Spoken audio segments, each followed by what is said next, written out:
O patrimônio cultural em pauta pelos 1080 AM. Momento do Patrimônio. Produção e apresentação, Guta Teixeira e Diego De Vincenzi.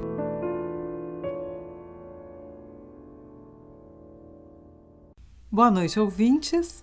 No programa de hoje, receberemos novamente Maria Letícia Mazzucchi Ferreira, professora no Programa de Pós-Graduação em Memória Social e Patrimônio Cultural da Universidade Federal de Pelotas. Letícia Ferreira é autora da segunda parte do livro Escola de Engenharia URGS, Um Século, intitulada Reminiscências, livro publicado em agosto de 1996 pela Tomo Editorial. A primeira pergunta é do Diego. Professora, a senhora poderia destacar algumas histórias marcantes, significativas dentro desse processo de trabalho? Eu acho que uma das são várias, na verdade, várias, mas eu poderia retirar alguns elementos que apareciam com muita recorrência. Primeiro era o espaço. Não é à toa que no livro a parte de reminiscências ela começa com uma imagem, com uma fotografia antiga, na verdade uma fotografia atual, mas que reporta então aquele tempo, né, dos anos 40, 50, que foram o tempo dos relatos, que é a escada principal do prédio antigo, né, do antigo prédio, então, da Escola de Engenharia. Aquela escada que era uma escada em caracol, ela levava então para os andares nos quais haviam as salas de aula. Então o livro, a minha parte começa justamente por essa evocação, porque todos eles, de uma forma ou de outra, se reportavam a esse espaço inicial, que seria o hall, né, e que em determinados horários, que como eram os horários de começo de turno, ele se enchia de uma multidão de jovens, predominando evidentemente os rapazes, né, que muito rapidamente, em algazarra, como eles diziam, então se dispersavam pelas salas de aula, né. E essa imagem da escada, ela funcionou como uma espécie, então, de quase que um suporte memorial, porque até porque, metaforicamente, ela fazia quase que uma relação entre dois tempos, né? O tempo do passado e o tempo do presente. A vida escolar, ela era muito fortemente marcada pela questão da exigência, a exigência dos professores.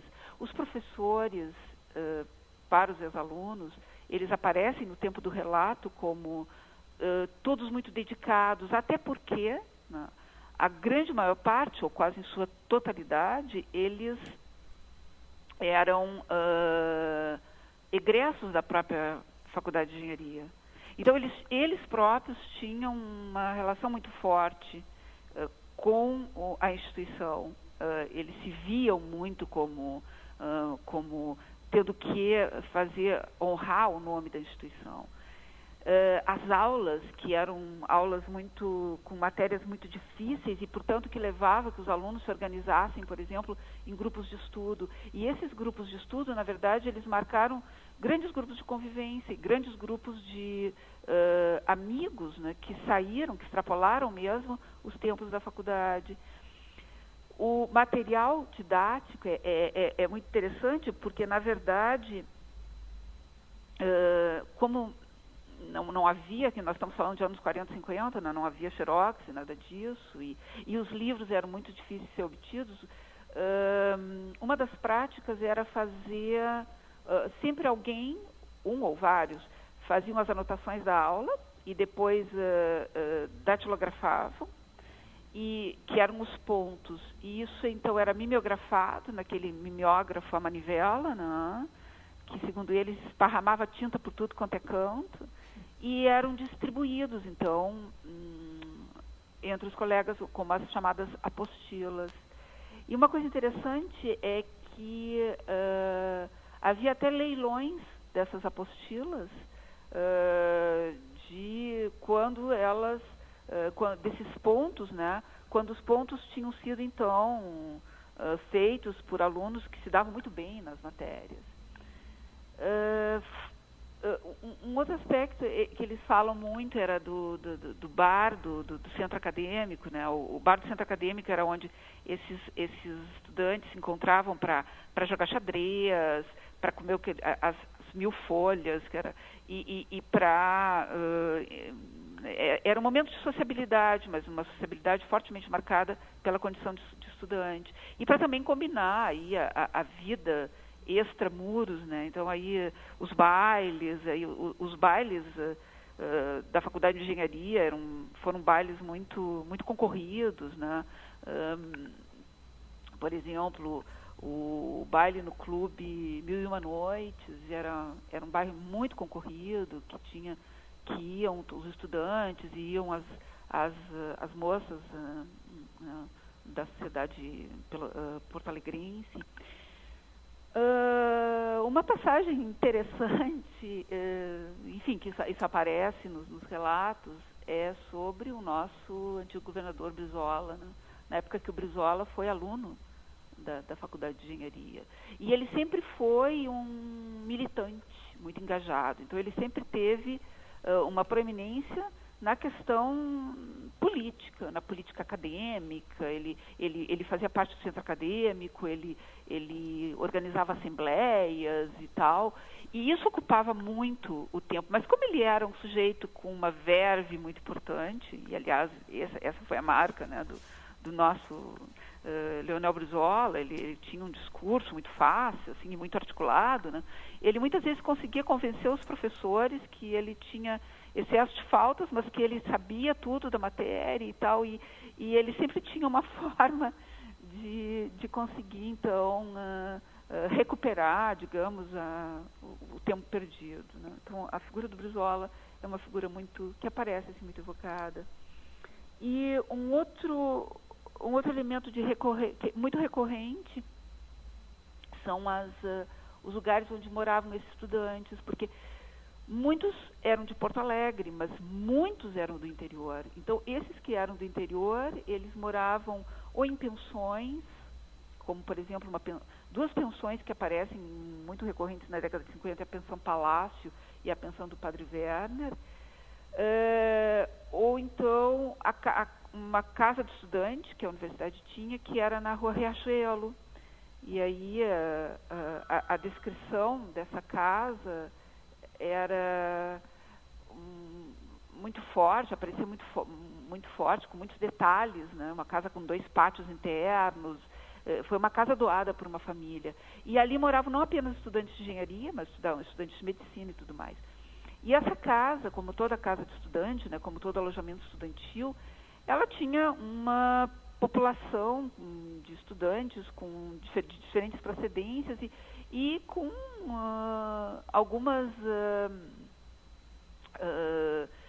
alguns que se notabilizavam pelas extravagâncias. E eu estava relendo e me lembrando, né, que eles contavam, por exemplo, de um estudante de medicina que dormia num caixão sobre cavaletes, ou então de um outro que passava a noite inteira caminhando e que aí todos diziam que era lobisomem. Essa dimensão da moradia, né, do lugar onde eles viviam, onde a vida se passava, ela também é muito forte para a formatação das lembranças. E no que se refere aos grupos de convivência dentro da Faculdade de Engenharia, um dos elementos fortes é a questão dessa sociabilidade mais voltada, por exemplo, ao esporte. Então, eles tinham Olimpíadas, né? Realizavam Olimpíadas, ou então aquela relacionada às viagens técnicas. E essas viagens técnicas, elas eram feitas, na maior parte das vezes, subsidiada pela própria Faculdade de Engenharia, mas sempre faltava. Então, eles faziam as chamadas rifas, né? E em um determinado momento lá começou a ser rifado automóveis. Então eles conseguiam que alguém doasse um carro, rifavam o carro. E há episódios assim muito interessantes referentes a essa questão das viagens e das rifas. Numa dessas viagens, inclusive, o que é muito interessante, tendo em consideração, e aí até pensando, né, qual era a importância da Faculdade de Engenharia, da Escola de Engenharia da Universidade Federal do Rio Grande do Sul, no contexto nacional. Numa dessas viagens, esse grupo de estudantes,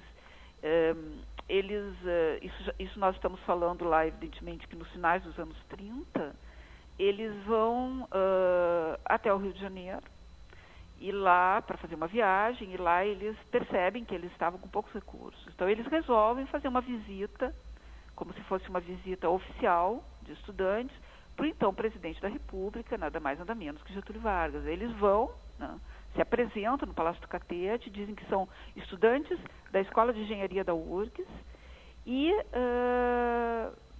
são atendidos pelo presidente da República, pessoalmente, e aí o Getúlio, como bom gaúcho, né, encostado, como eles dizem, num grande birrô, numa escrivaninha de jacarandá com um charuto na boca, começa a perguntar os nomes de cada um deles, e aí eles vão dizendo, ele vai dizer, conheço teu pai, conheci.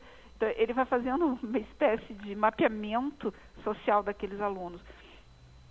E aí eles estavam combinados que um faria isso, o outro, e aí um faria essa introdução, né, ilustríssimo presidente e tudo mais, e outro já viria com a ideia, olha, nós estamos aqui representando a Universidade, a Escola de Engenharia da Universidade Federal do Rio Grande do Sul, e queríamos, e aí ele interrompe e diz, tá bem, eu já sei o que vocês querem. E aí passa para o chefe de gabinete pedindo que faça um telefonema para o então ministro da Educação na época, né, que era o Capanema, e que fosse repassado a esses alunos uma verba para que eles pudessem ampliar sua viagem técnica. E não apenas isso, como eles acabam indo então para Belo Horizonte, e lá eles são recebidos pelo próprio governador do estado, né, que na época era o Benedito Valadares, que os coloca no melhor hotel da cidade.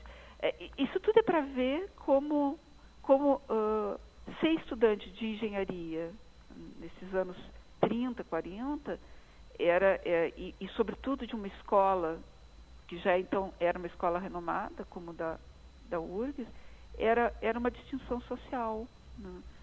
Coisa que hoje nós não encontraríamos mais, né? Até porque, bem, hoje nós temos várias escolas e várias, né? Então, isso é um elemento de orgulho, é um elemento de identificação, de afinidade, e que formata, em grande parte, as lembranças dessas pessoas. Eu espero um dia poder reencontrar algumas dessas pessoas que eu entrevistei. Já tive a alegria de encontrar pelo menos algumas delas, e isso tudo se confirma, mesmo tendo passado alguns anos da escrita desse livro e dessa pesquisa, né?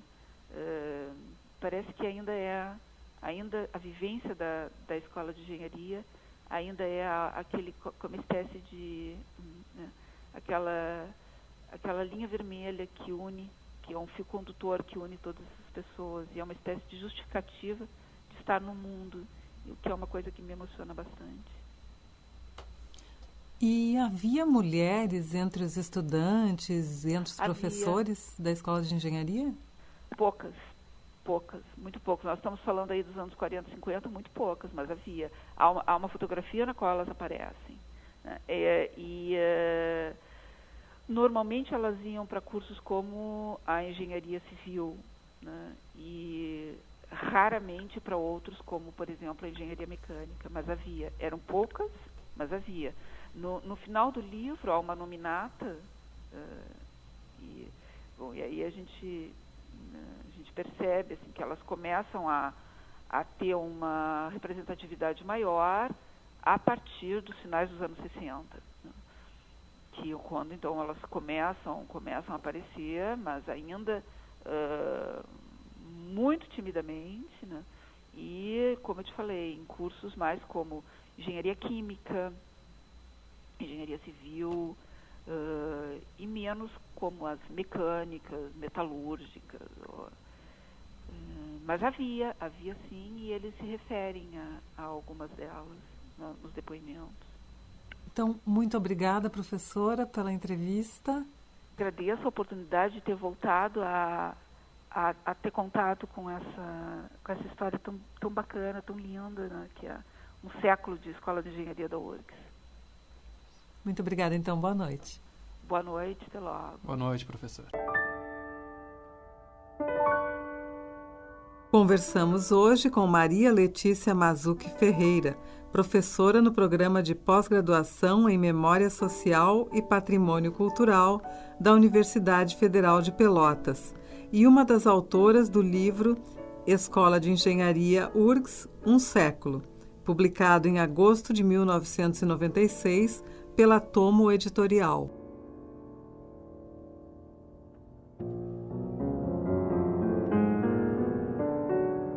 Momento do Patrimônio é uma realização do setor de patrimônio histórico da Superintendência de Infraestrutura da URGS.